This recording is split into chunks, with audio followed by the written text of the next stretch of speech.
Okay, let's make this a 2-Minute Tuesday shopping for used kayak gear. Today, I want to talk about paddles. Let's go. I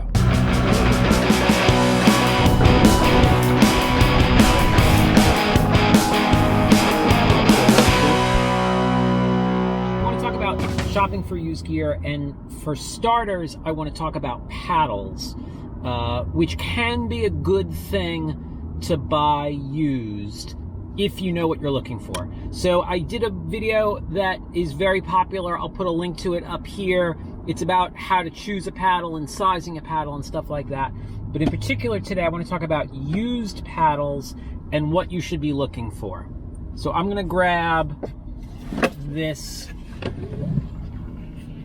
kind of dirty Werner Calliste. I should probably sell this.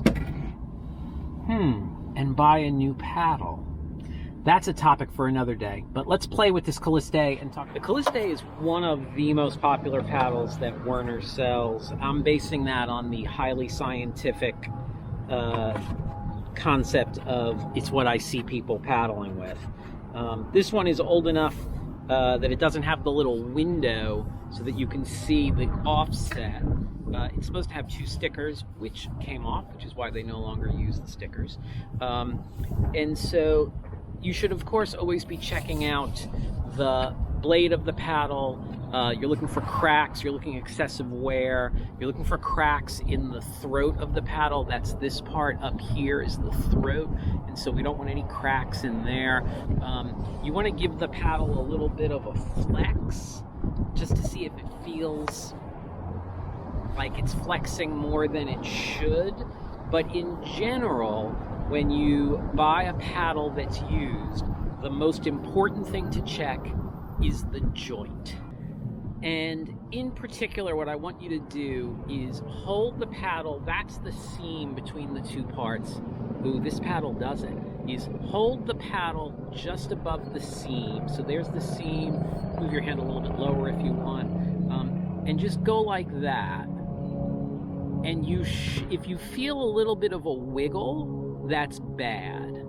And so what's going on, and that's actually now I'm remembering it's why I retired this paddle, is this is the ferrule, which slides into the joint. And one of the things I really like about the Werner paddles is that it's geared. And so this gear locks into a gear on the inside. So it takes a lot longer to get the wear that's creating that wiggle in a paddle like this.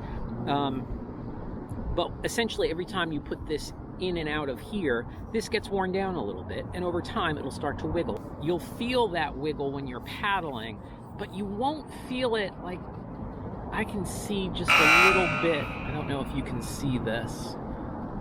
Just a little bit of a wiggle there, but it's very obvious when you do that. All cheap paddles, when you buy them, will have that wiggle. And so it's only going to get worse as they wear. Even an expensive paddle over time, and this paddle has a bunch of Alaska trips on it and lots of classes on it, and that's why I replaced it with my Kamano. Even a great paddle like this Calliste will do that sooner or later, and that's when I realize that it's, for me, that it's time to upgrade, because that just drives me a little bit crazy. Okay, so that is your first episode on used gear, paddles. Next, if I can find a good boat to use as a model, as a stand-in for the things that I look at when I'm shopping for a boat, I'll pull that one together, but at the moment I don't have a boat to use for that. So I guess that's it for this week. Enjoy your 2-Minute Tuesday. I'll see you outside.